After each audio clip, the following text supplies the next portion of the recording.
interpretar o eletrocardiograma. Vou focar menos na parte de dinâmica vetorial e tudo mais, que levaria um pouco mais de tempo. Sei que vocês estão no meio da semana de provas, estão estudando, enfim. Então vamos focar nisso daí. Se vocês quiserem que eu toque a aula mesmo, a gente toca, mas aí tem a parte mais básica, que eu acho que tiveram também.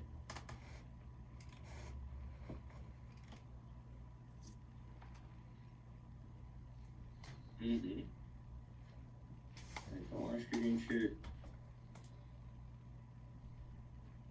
pode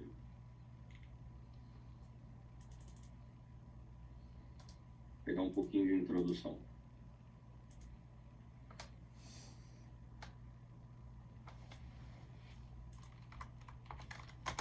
Vou botar aqui.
Ô, Lucas Grola, seu microfone está aberto, tá?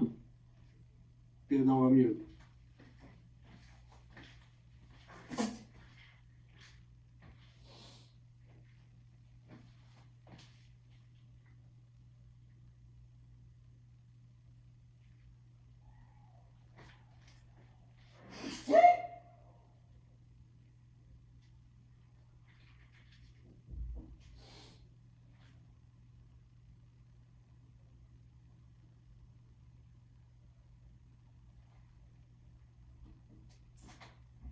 Vamos pegar um exemplo aqui de eletro normal para vocês.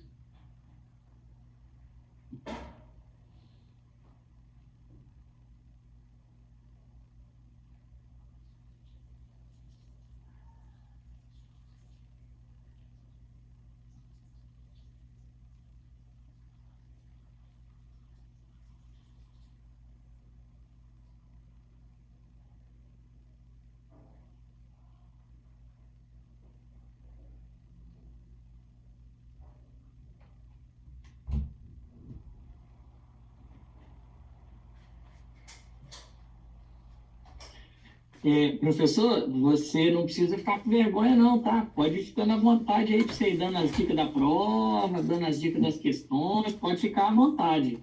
Passei umas dicas boas aí para Letícia. Acho que vocês vão ter bastante material aí. Compartilhe então, Letícia, por favor. Aí, ó.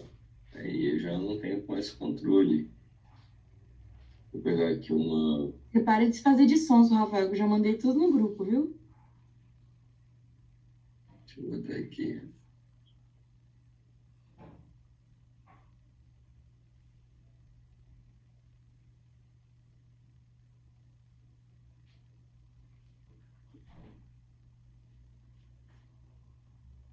Esse aqui é um exemplo normal. Estou pegando os meus laudos aqui.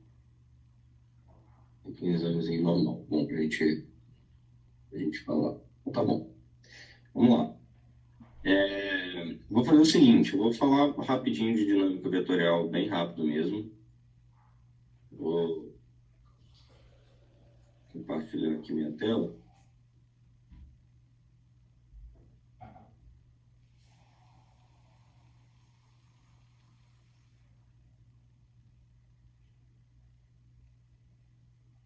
Todo mundo consegue ver minha tela? Beleza. Então vamos lá. O objetivo eu vou passar bem rapidinho para a gente poder focar nas dúvidas de vocês, senão fica muito longo e aí vocês não conseguem alcançar o objetivo, que é tirar as dúvidas específicas de vocês.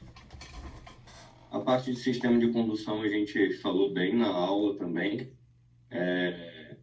Esse é o caminho tradicional do eixo elétrico, né, do sistema elétrico. A gente tem o nosso sinusal, que ele é um maestro do ritmo cardíaco. Ele é um maestro porque ele consegue emitir pulsos de frequência elétrica mais rápido do que todos os outros sistemas de condução. E a partir dos feixes internodais, né, a gente consegue chegar até o nó da veia. Então, esses feixes eles vão fazer a despolarização do átrio direito. E aqui a gente tem o feixe de Beckmann, que a gente faz a despolarização do átrio esquerdo. Então, o estímulo elétrico ele passa pelo nó da veia. Aqui ocorre um alentecimento do fluxo elétrico. Então, aqui a gente tem uma pausa, que é justamente para os átrios baterem de forma coordenada com os ventrículos, ou seja, os átrios batem antes, depois do alentecimento bate os ventrículos. O estímulo elétrico passa aqui pelo feixe de His, o ramo esquerdo e o ramo direito, e as fibras de Purkinje. Então, esse é o caminho básico que a condução elétrica toma. Vou pular esse videozinho. E aqui, rapidamente, falando de dinâmica vetorial, o eletrocardiograma nada mais é do que são vários pontos de observação do mesmo fenômeno que está acontecendo, que é a despolarização e repolarização cardíaca. Então, o que a gente vê nas ondas é justamente o que cada derivação que a gente pode utilizar como um observador está vendo, como ela está vendo aquele estímulo elétrico. Então, para um exemplo ficar bem prático, vamos supor aqui que tem uma ambulância passando nessa rua. E aqui a gente tem 3 observadores. E a gente vai dar uma instrução para eles. Para cada um deles, a gente vai falar, olha, quando a ambulância passar, sempre que você ouvir a sirene se aproximando de você, você vai desenhar uma curva positiva. E sempre que você ouvir ela se afastando de você, você vai desenhar uma curva negativa. Então, se a ambulância estivesse passando daqui para cá, cada observador desse desenharia a curva de um jeito diferente. Então, esse daqui ele só veria o som da ambulância se afastando. Então, seria só a curva negativa. Esse observador, ele veria hora se aproximando dele, então uma curva positiva, e hora se afastando dele. Então, seria essa curva aqui, seria bipolar. E esse daqui só vai ver a ambulância se aproximando dele. Então, vai ser uma curva positiva única. Isso para exemplificar que todos eles estão vendo o mesmo fenômeno, que é a ambulância passando. Mas cada um deles está vendo de um panorama diferente. Isso nada mais é do que o eletrocardiograma. Então, cada derivação, cada pontinho, ele vai observar o fenômeno de despolarização cardíaca de uma maneira diferente, por isso que cada um tem um formato e uma polaridade. Então, isso aqui é o básico do básico da dinâmica vetorial. Então, isso é como acontece no nosso sistema elétrico. Aqui, a gente pode exemplificar o vetor resultante. Vamos lá um pouquinho. Aqui, por exemplo, é o mesmo fenômeno da ambulância. Então, vamos supor que o nosso eixo elétrico estivesse passando para cá. O ponto A, o ponto B e o ponto C veriam essa condução elétrica, esse caminho do sistema elétrico do coração, de forma diferente. Então, seria como aqueles 3 observadores ali, aqueles 3 operários. O A só veria negativo, porque o vetor está se afastando dele. O B só veria positivo, porque o vetor está sempre se aproximando dele. E o ponto C, ora veria positivo e ora veria negativo. Então, é mais ou menos assim que funciona a dinâmica do eletrocardiograma. E o nosso eixo do coração, né? Como que é o vetor resultante do nosso eixo do coração? Então, lembra, no sistema de condução aqui, a gente tem um nó sinusal, ele vai despolarizar as fibras em direção ao nó do AV, mas ele também vai fazer a passagem desse estímulo elétrico para o átrio esquerdo.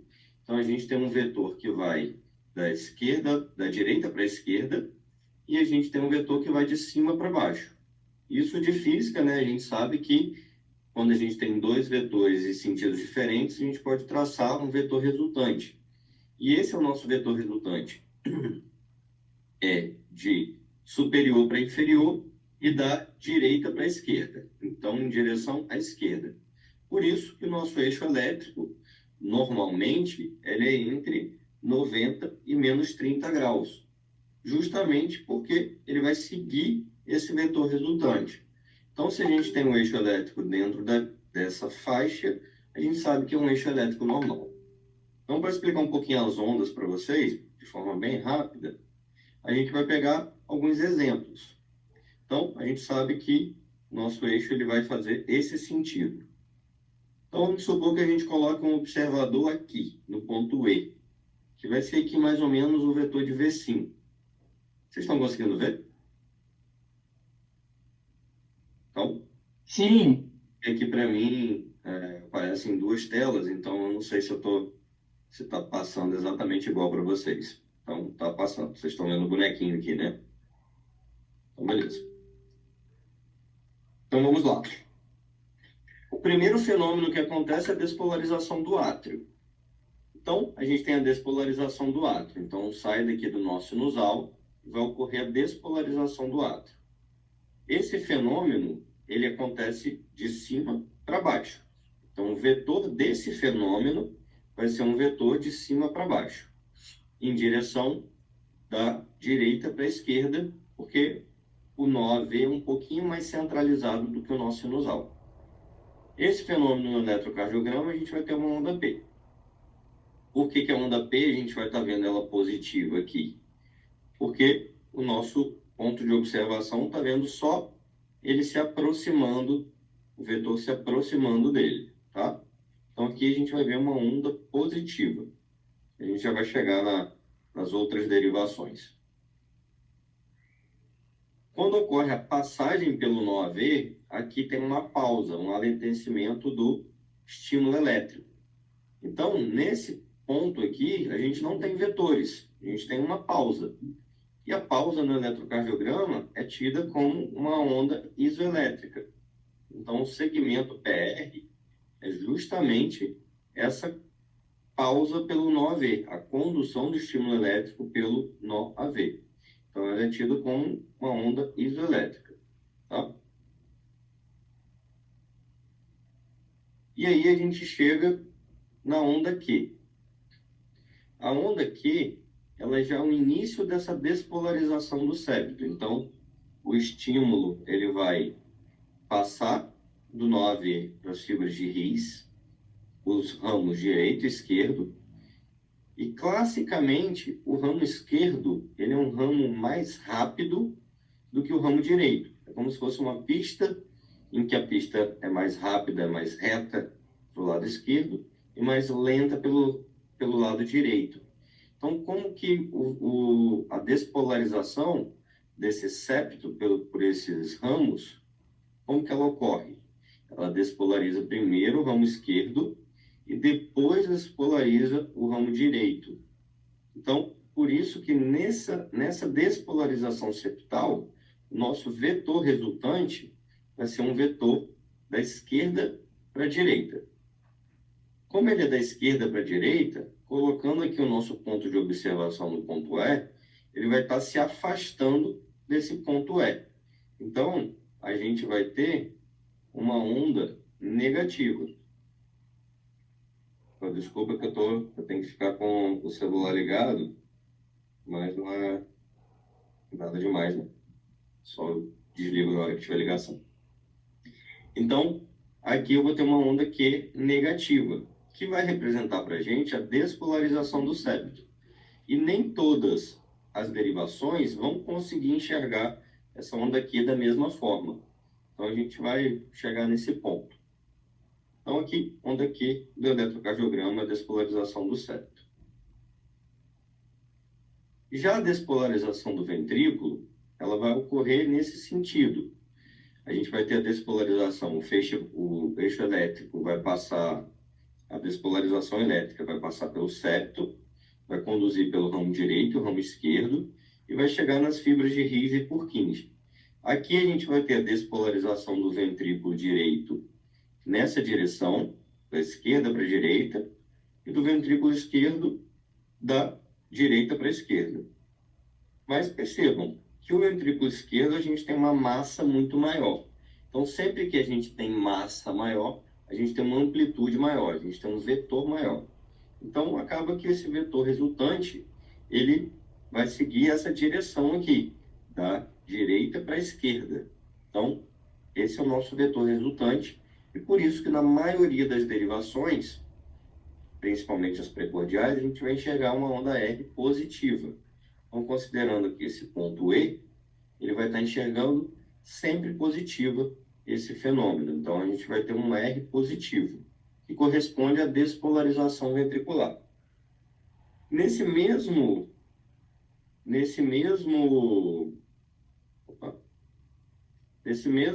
evento, a gente também tem a repolarização do átrio. Porém, o átrio é uma estrutura com muito menos músculo. Então, esse fenômeno ele fica sobreposto pela despolarização do ventrículo. Então, a gente não enxerga o vetor dele aqui no eletrocardiograma e nenhuma onda específica que venha corresponder à repolarização do átrio. Então, vai estar tudo dentro aqui dessa onda R, que vai ser bem positiva. E o próximo ponto é a onda S. A onda S é o final da despolarização ventricular. Então, é quando esse estímulo ele já está subindo para o final das paredes aqui. E aqui ele já está praticamente subindo, né? Ele já está praticamente despolarizando o finalzinho da parede. Então, o vetor resultante dele acaba sendo um vetor contrário àquele vetor do eixo elétrico normal, né? Da despolarização ventricular. Então, aqui a gente enxerga o finalzinho dele como uma onda geralmente negativa, que é a onda S, tá?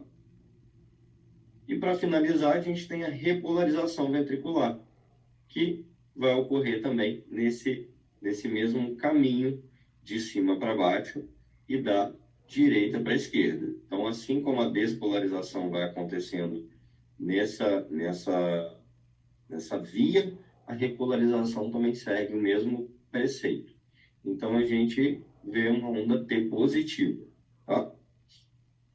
Então, essa é a dinâmica vetorial. Então, vamos lá, vamos falar um pouquinho das derivações. Vocês queriam saber como que era as derivações normais, né? Num eletrocardiograma normal. Por isso que é fundamental a gente saber um pouquinho dos vetores. Porque a gente vai se guiar aqui no eixo frontal, né? Que são as derivações periféricas, a gente vai se guiar pelo triângulo de Einthoven, que é um clássico, né? Como que funciona? Como que funcionou a criação desse triângulo? Foi colocado um eletrodo no braço do paciente, outro no outro braço e outro na perna esquerda do paciente. E com isso estudou-se como cada derivação enxergava o estímulo elétrico baseado no eixo elétrico normal. Então, o fenômeno de despolarização do coração, né, os fenômenos elétricos do coração eram observados por esses 3 pontos. Por que a gente não conta um quarto ponto, que seria a perna direita, já que a gente bota um eletrodo também na perna direita? Porque essa perna direita aqui funciona como um terra. Então, ela não conta como um observador. Ela é basicamente um eletrodo utilizado para fazer um terra. Então, a gente só utiliza esses 3 pontos de vista. E o que seriam esses pontos de vista? No braço direito, seria a derivação AVE.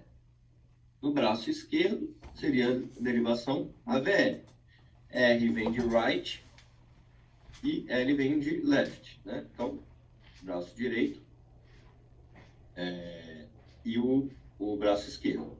E a perna vai ser o AVF, que vem de foot. Então, por isso que é o AVF. Então, aqui a gente tem as derivações braço direito, braço esquerdo e perna esquerda, tá?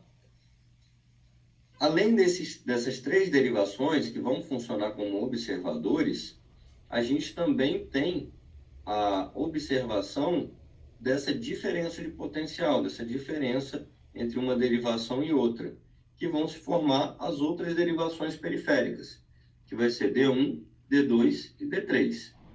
Então, a partir daqui, a gente cria 6 pontos de observação, que são justamente as derivações periféricas. Então, essa figura aqui, ela é muito esquemática. Ó, AVR, AVL, AVF.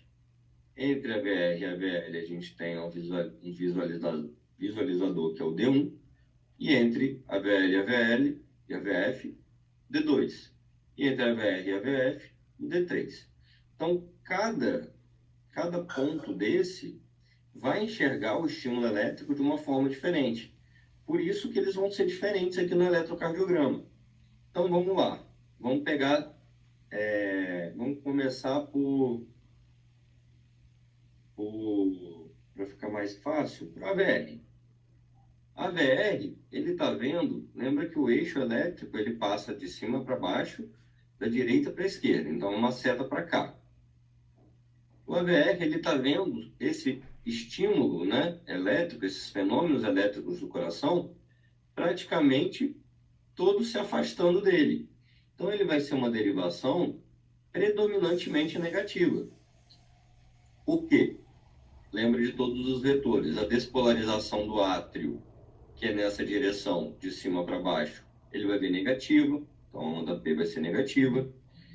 A despolarização do ventrículo, ele vai ver negativa, que é a direção de cima para baixo, direita para esquerda. Aqui, a despolarização final do eletrocardiograma, ele vai ver positiva. Lembra que era uma ondinha que era para cima? Então, vai ser em direção de AVR. Então, ele vai ter o que seria um Q, que aqui não vai ser um Q, né? Vai ser uma onda positiva. Ele vai ver uma onda positiva, que é o final da despolarização ventricular. E a repolarização ventricular ele vai ver negativa, porque também vai de cima para baixo, da esquerda para a direita. Então, se vocês querem saber, sem decorar, como cada derivação vai ver o eletrocardiograma, vai ver o eixo elétrico do coração, o fenômeno elétrico do coração, é só vocês pensarem em como ela vai estar enxergando os vetores. Então, a VR a gente viu que ele vai ver tudo ao contrário. Agora, olha D1, por exemplo. Então, D1, a gente está aqui. Praticamente todos os fenômenos elétricos, ele vai ver basicamente se aproximando. Às vezes um pouquinho se afastando, mas aqui basicamente se aproximando. Então, o eixo elétrico vai passar aqui, ele vai ver quase tudo se aproximando. Então, ele vai ser um complexo QRS, né? Uma derivação, né, com P complexo QRS e onda T positivas, em situações normais, né? O AVL, mesma coisa, ele está olhando bem daqui, ele vai ver um fenômeno que vai ser basicamente tangenciando ele. Então, a gente vai ver ele quase tudo positivo também. Então, D1 e AVL, via de regra, eles são positivos. E a VF? A VF ele está vendo mais aqui de baixo. Basicamente, está se aproximando dele. Só que ele acaba pegando a despolarização ventricular, ora se aproximando, um período, e no finalzinho aqui, se ele está observando daqui, ele vê um longo período se afastando. Então, ele geralmente ele é positivo, mas ele pode ter um componente também final negativo. Então, ele vai ter uma P positiva e geralmente vai ser ou bipolar, depende de como que vai estar o eixo cardíaco. Então, a partir dessas derivações, D3 mesma coisa, D2, perdão, mesma coisa, D3 ele vai acabar vendo mais complexo se afastando. Então, tudo vai depender do eixo elétrico do coração, mas a gente tem que entender os pontos de observação de cada derivação, tá?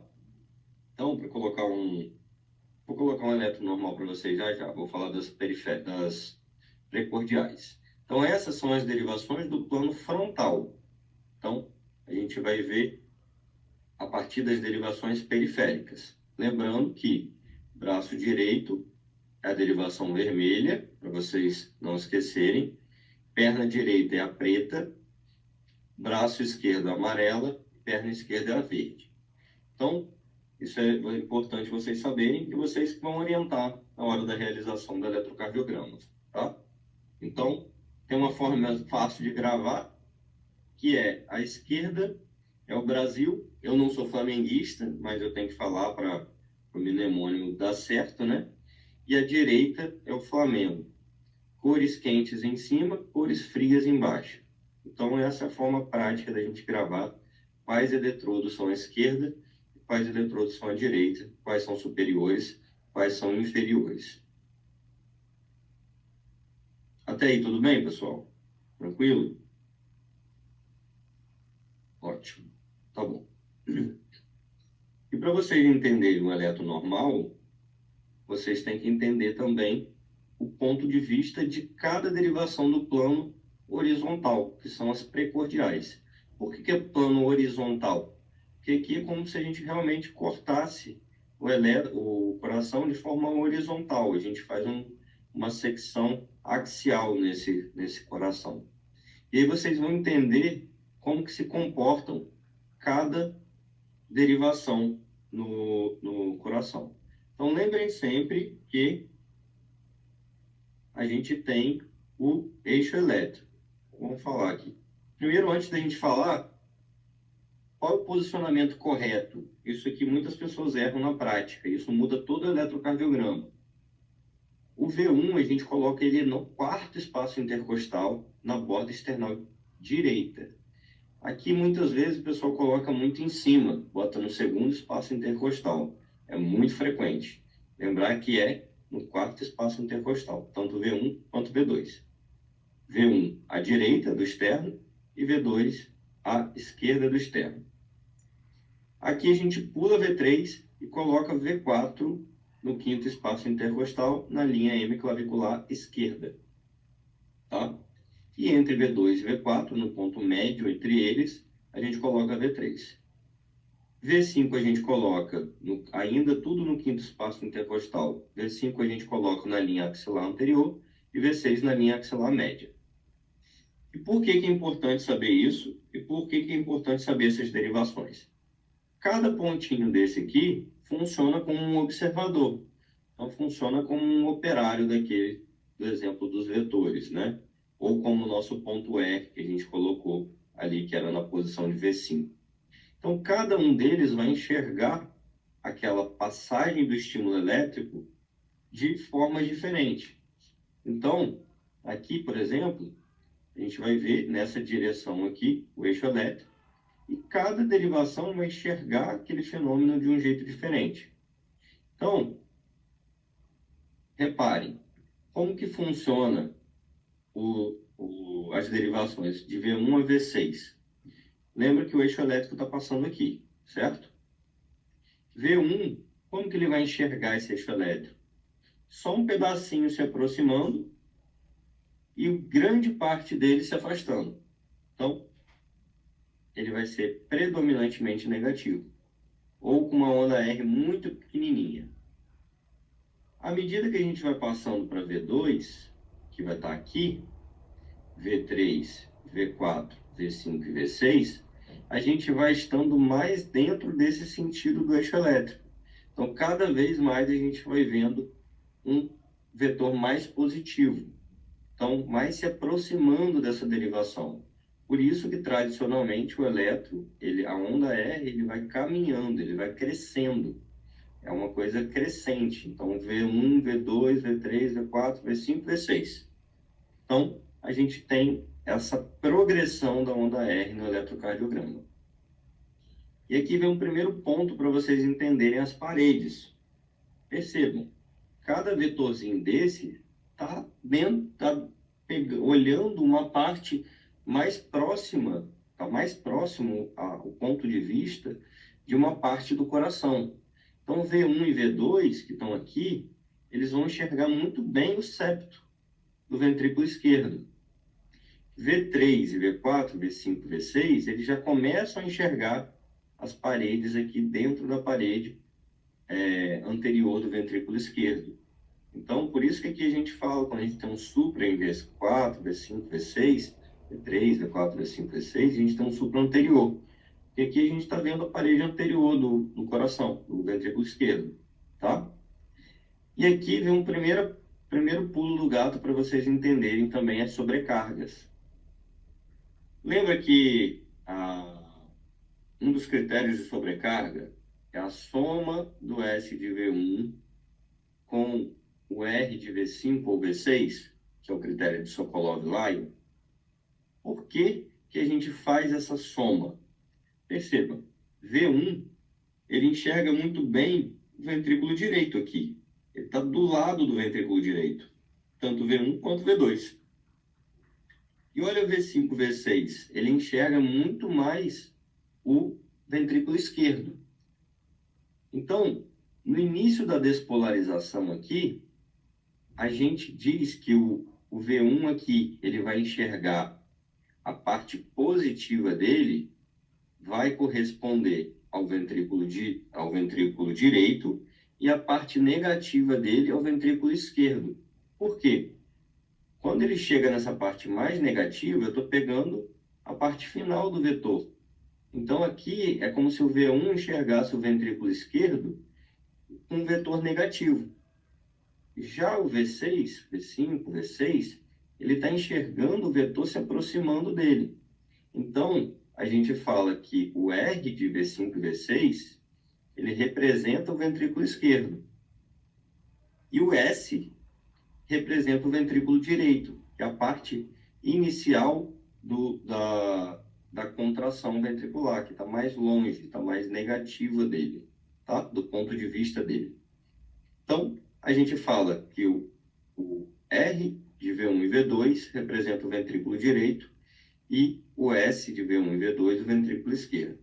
Já o R de V3, V4, V5, V6, eles vão estar mais próximos e enxergando de forma melhor o ventrículo esquerdo, e o S representando o ventrículo direito. Isso aqui foi? Às vezes é um pouquinho mais confuso essa parte. Quem tiver dúvida pode ligar o microfone e perguntar, não tem problema não. Então tá bom, vamos seguir.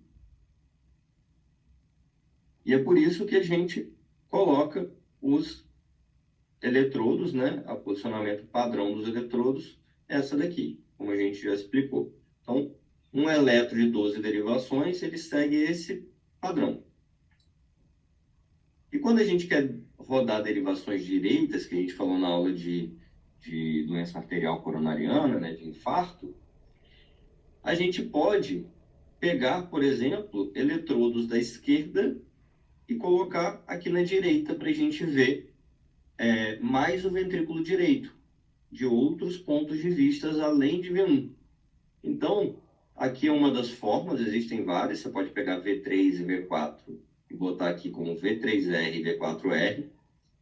Eu sempre oriento fazer dessa forma, como está aqui, pegar, na verdade, o V2 e colocar ele como V3R e o V3 como V4R, porque a gente consegue fazer as derivações posteriores tudo no mesmo eletrocardiograma.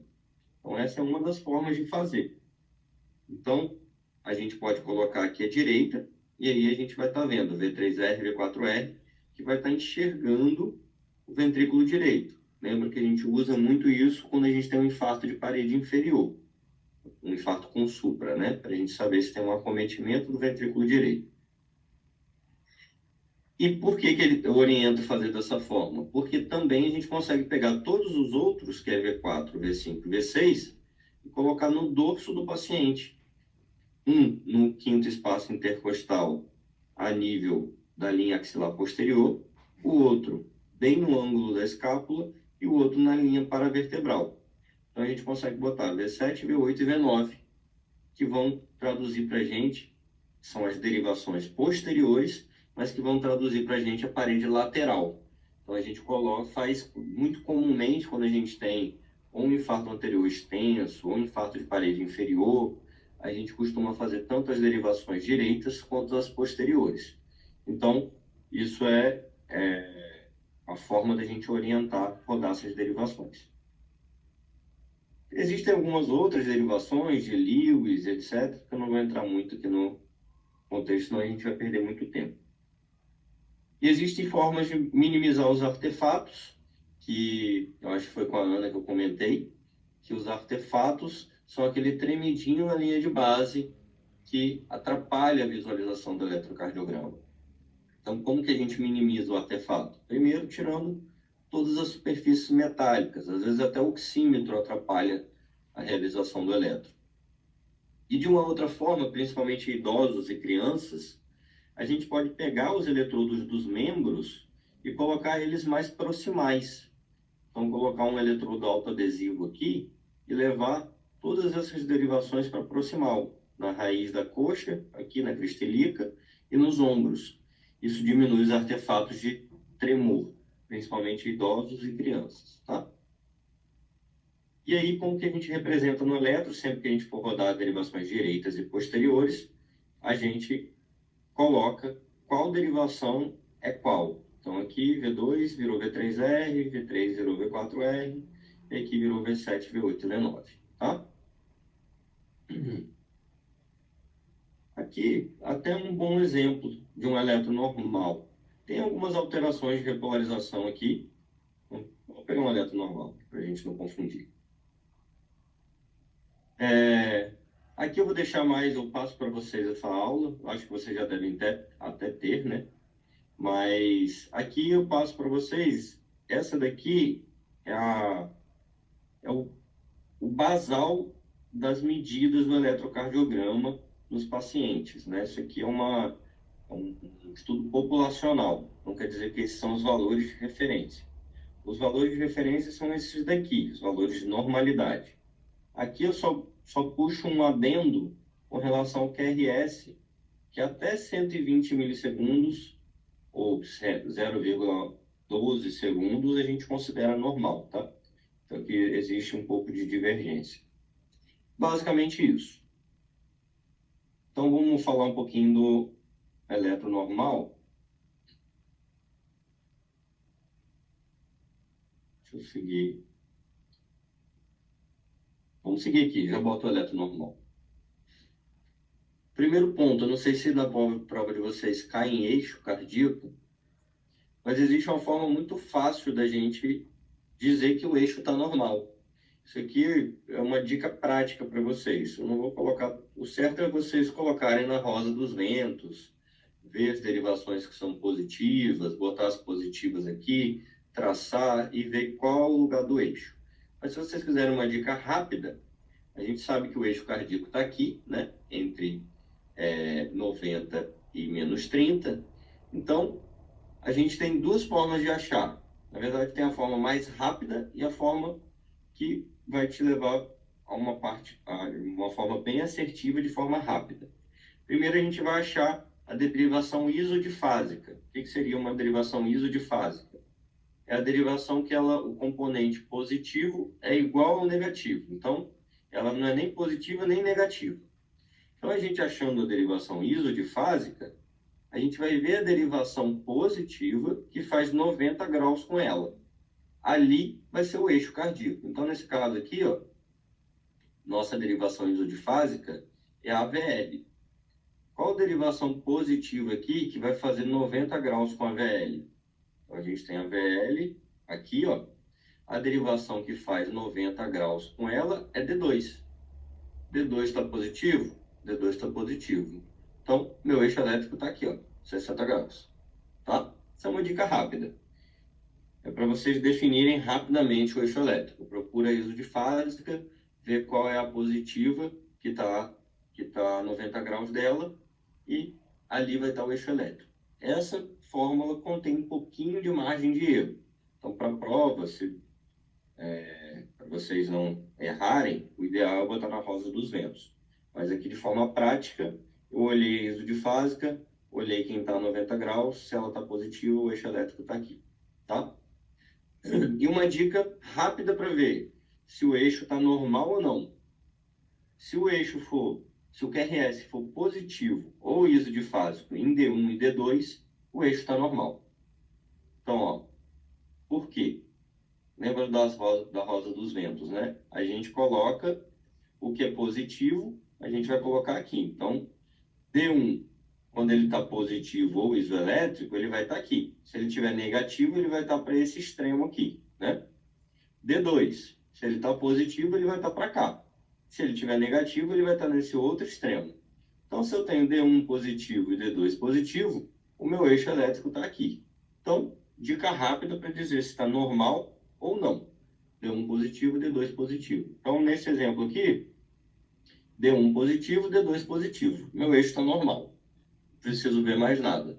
Se eu quero laudar rápido um eletrocardiograma, que a gente tem que laudar muitas vezes em alguns segundos, já é o primeiro ponto. Você olhou, bateu o olho, você sabe que está normal o eixo. Tá? Então, o objetivo é só dicas práticas aqui dentro do eletrocardiograma a partir daqui. Tá? Não vou entrar em muitos detalhes, senão a gente vai tomar muito tempo e não vai tirar as dúvidas de vocês.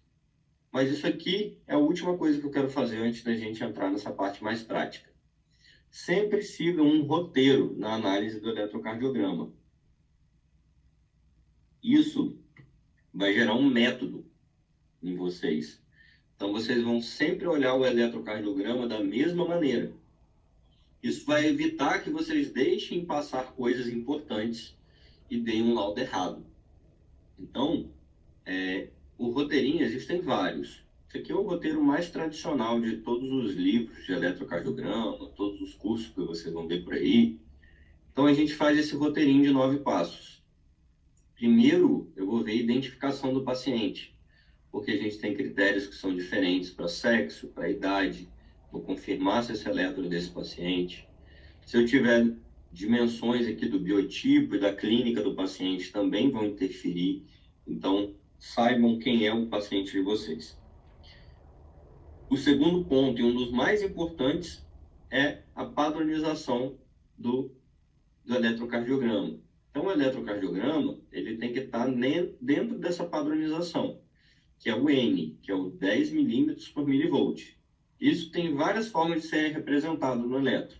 Ele pode estar escrito só o N, pode estar escrito 10 milímetros por milivolt, ou pode estar só essa barrinha aqui, ó. Isso quer dizer, se você contar aqui, vão ter 10 quadradinhos. Então, quer dizer que isso é a representação de 10 milímetros por milivolt, tá? Quando a gente tem um padrão 2N, a gente vai ter o dobro. Então, tudo no nosso eletrocardiograma vai estar ampliado. Então, se a gente não olhar isso, a gente vai cometer vários erros de laudo, tá? E a velocidade, ela vai estar em 25 milímetros por segundo, tá? Essa geralmente vem escrita, 25 milímetros por segundo. Se a gente tiver em 50 ou em 12,5, a gente vai ter velocidades diferentes do eletrocardiograma e a gente vai errar frequência do cardíaco e etc. Tá? Isso por quê? Porque nessa padronização de 10 milímetros por milivolt a 25 milímetros por segundo, a gente vai ter que cada quadradinho corresponde a 40 milissegundos de duração e 0,1 milivolt de amplitude. Então, tudo isso é para dizer que cada quadradinho padronizado equivale a isso. E a partir disso, a gente pode usar todos os nossos critérios que a gente está acostumado para lá, tá? O terceiro passo é definir o ritmo e a frequência. Quarto passo, definir a onda P. Quinto passo, intervalo PR. Sexto passo, complexo QRS e eixo cardíaco. Sétimo passo, segmento ST, alterações do segmento. E o oitavo passo, onda T. Nono passo, intervalo QT. Aqui, vocês vão ver que a gente vai ter, a gente já comentou sobre esses dois, a gente tem o passo a passo de cada um deles aqui. Então, para não ficar chovendo no molhado nas coisas que vocês já tiveram, eu vou primeiro colocar um eletro normal aqui, para a gente olhar.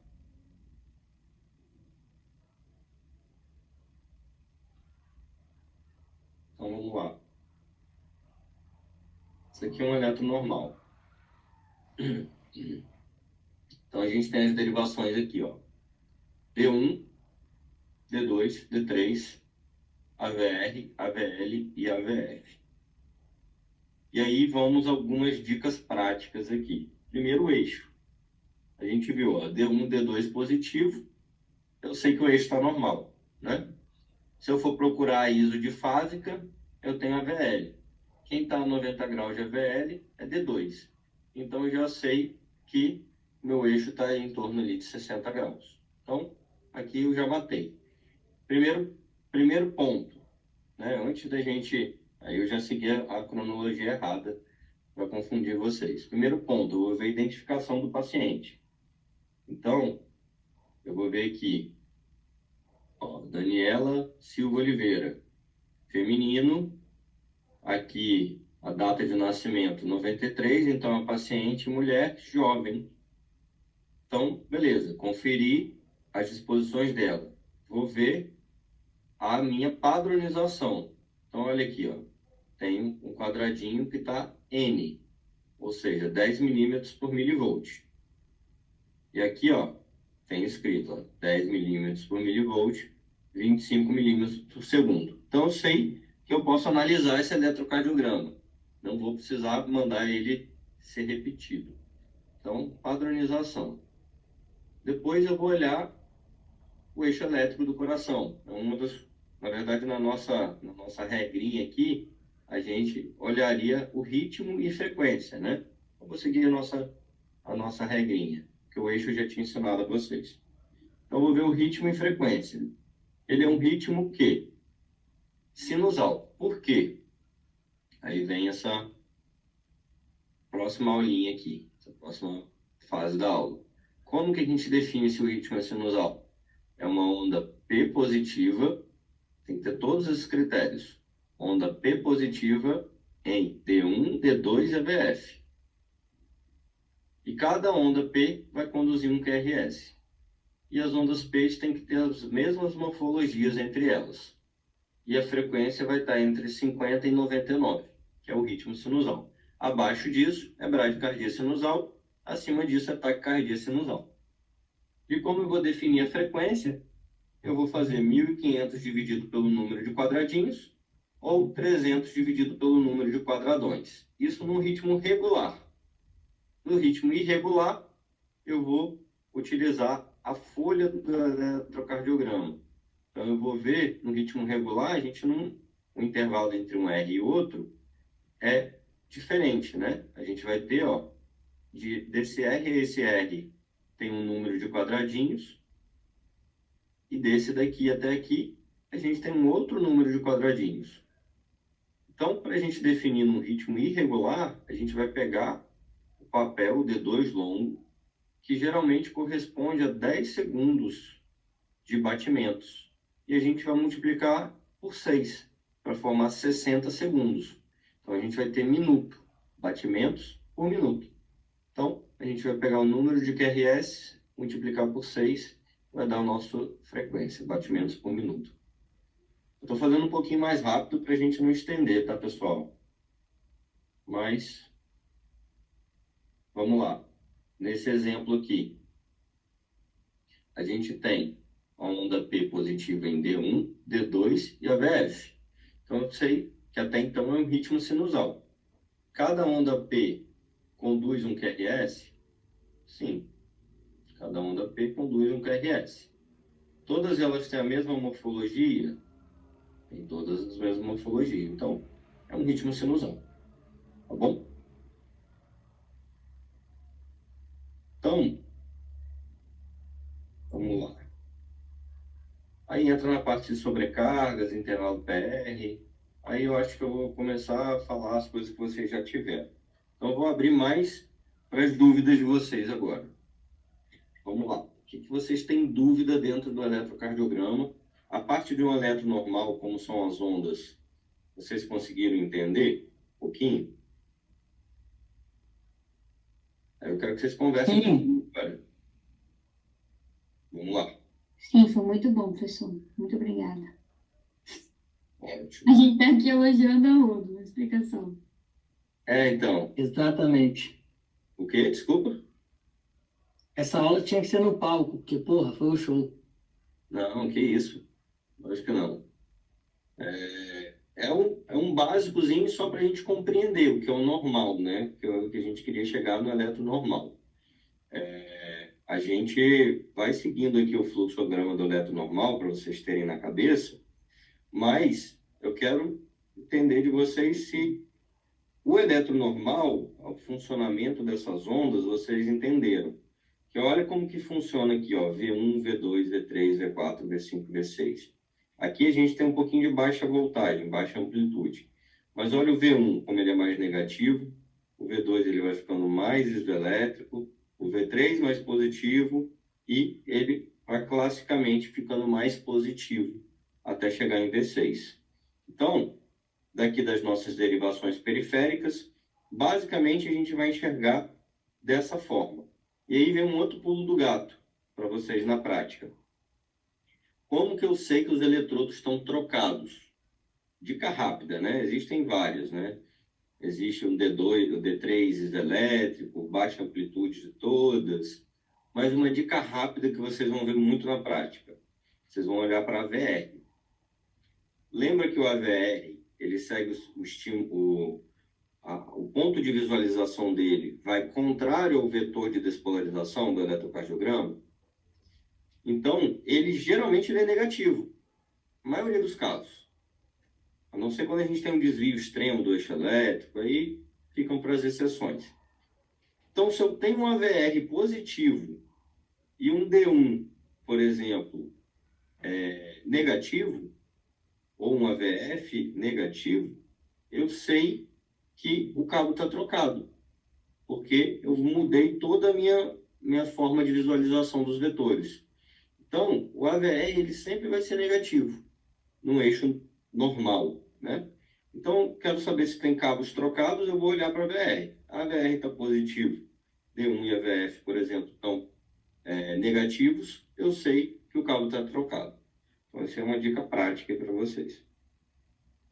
Então, essa é a forma como a gente vai enxergar. Então, normalmente, o D1, D2, D3 e AVF vão ser positivos. A AVL pode ser um pouquinho, geralmente ele é um pouquinho positivo, ele pode ser isoelétrico. E o AVR geralmente negativo, tá? Então, as derivações do plano frontal, né, as periféricas.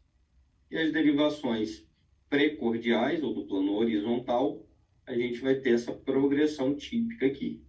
E aí, como eles vão estar visualizando cada um o sentido do vetor de forma diferente, a gente tem V1 que enxerga um pouquinho diferente das outras, mas quase todas as outras vão enxergar aquele vetor naquela mesma disposição, tendendo a positivo.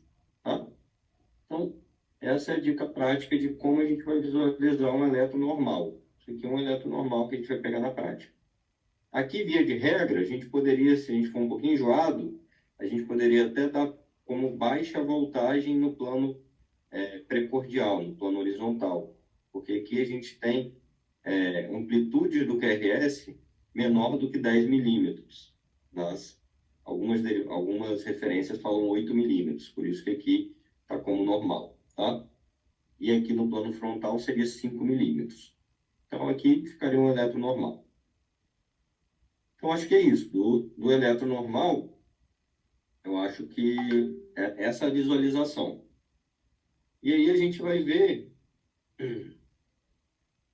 E aí a gente vai ver, a partir do nosso fluxograma, né? A gente vai ver identificação, padronização, definição do ritmo, que a gente acabou de falar, e definição da frequência. A gente nem viu a frequência naquele eletro, né?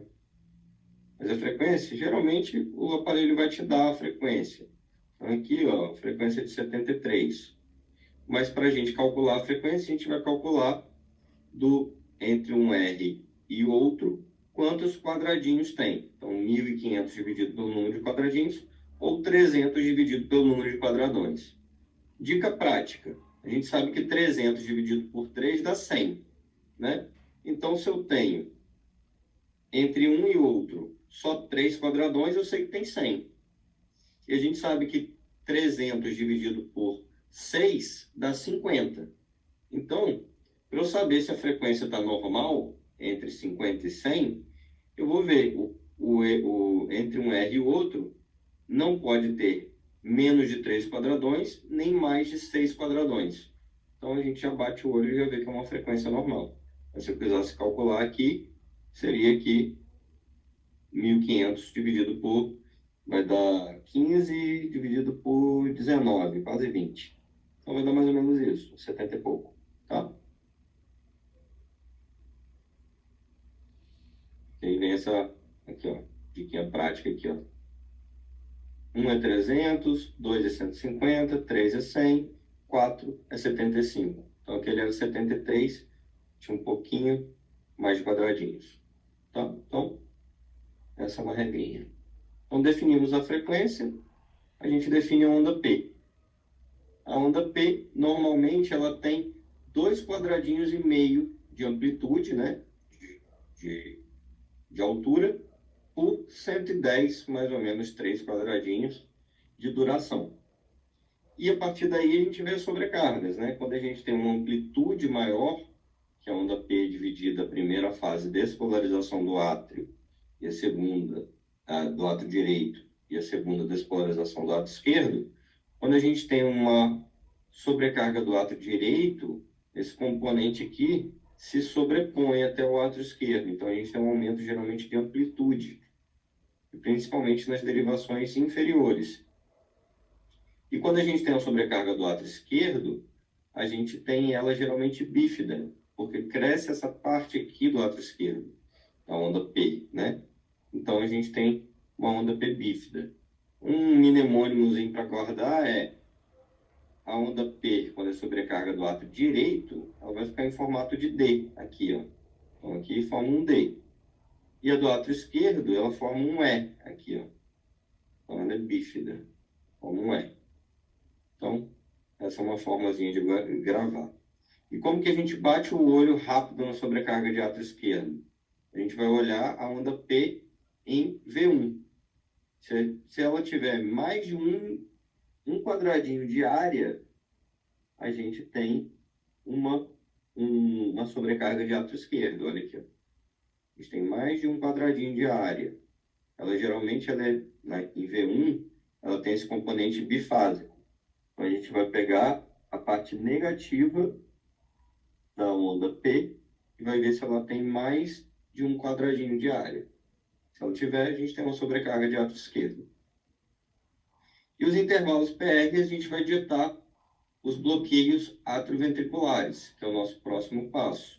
Então, se a gente tem um intervalo PR, né, que é da onda P, aí que eu me antecipei aqui, da onda P até a onda Q aqui, do QRS, se a gente tem mais de 200 milissegundos entre elas, a gente tem um bloqueio atrioventricular de primeiro grau. Tá? 200 milissegundos vai dar quantos quadradinhos?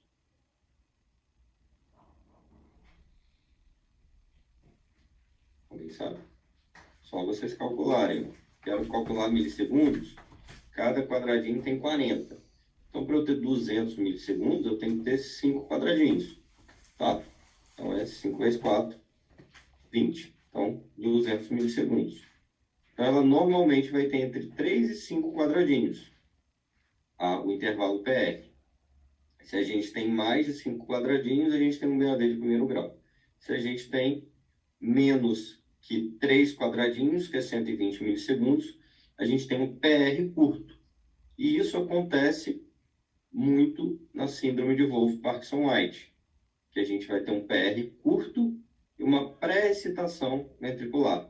Então, esse ventrículo, ao invés dele subir retinho aqui, ele faz uma barriguinha que a gente chama de onda delta. Então, aqui a gente tem uma pré-excitação ventricular. O eixo cardíaco a gente conversou sobre, né? Então, a gente sempre vai checar no próximo passo, né, que é complexo QRS, a gente vai checar a progressão, o eixo, vai ver se tem alguma onda Q patológica, que não é um pouquinho mais específica, depois eu posso falar para vocês. A gente vai ver a amplitude do QRS e a duração do QRS. A sobrecarga do ventrículo, a gente tem inúmeros critérios. Eu recomendo que vocês gravem esses 3 aqui, que são os mais fáceis e os mais frequentes. Vocês vão conseguir diagnosticar quase todas as sobrecargas usando ele. É o Sokolov Line, o mais clássico, né?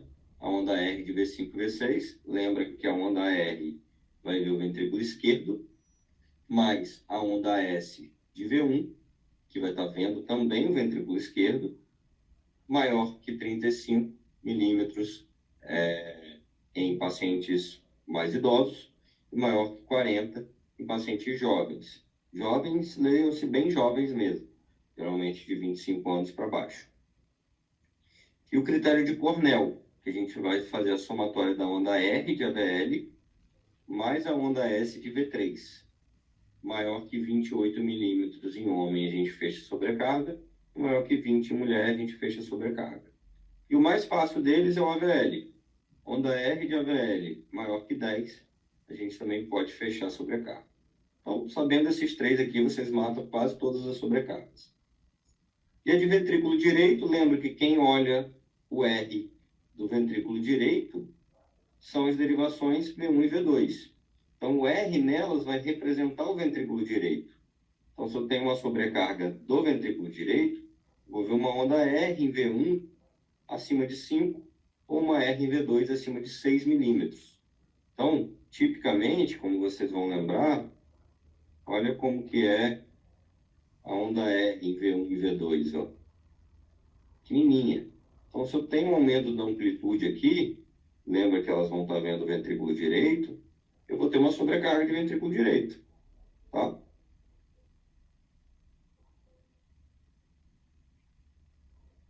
Tem vários outros, né? Eu estou citando os mais práticos. E a baixa voltagem que a gente falou, um QRS menor que 5 milímetros em periféricas e menor que 10 milímetros em precordiais, a gente fecha a baixa voltagem. Quando que a gente costuma ver na prática?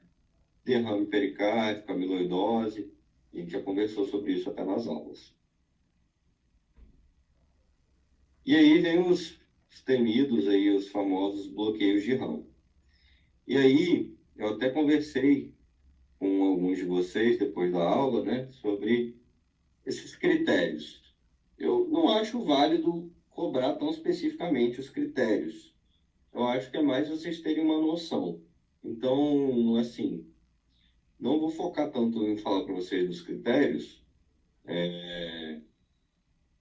Parece uma decorebinha se ele for cobrar, né? Mas a gente tem jeitos fáceis de ver isso daqui na prática. Então, vamos lá. Como foco é para o não cardiologista, né? Vocês suspeitarem do bloqueio de ramo, não, enfim, laudarem um eletrocardiograma. Primeiro ponto que a gente tem que ver para definir bloqueio de ramo. Que o bloqueio nada mais é do que um atraso de condução. Lembra daquela pista lá? Acho que eu até botei aqui de novo. Não botei não. Então, vamos lá. Lembra daquela pista aqui? O que acontece quando eu tenho um bloqueio de um dos ramos? Ele preferencialmente, né, ele vai seguir o ramo esquerdo e vai despolarizar o septo por aqui. Só que como que funciona a despolarização do ventrículo? Ele vai passar por aqui e vai despolarizar o seu ventrículo. E o outro ramo vai despolarizar o ventrículo por aqui. Se eu tenho um bloqueio aqui, né, um atraso da passagem, eu vou começar a despolarizar esse ramo daqui a partir desse outro ramo. Então, o eixo elétrico vai passar aqui e vai começar a despolarizar daqui para cá. Então, por isso que o meu QRS, que ele é geralmente estreitinho, ele vai começar a se alargar, porque a despolarização do ventrículo esquerdo vai ocorrer de forma mais lenta para um dos lados, porque um está bloqueado.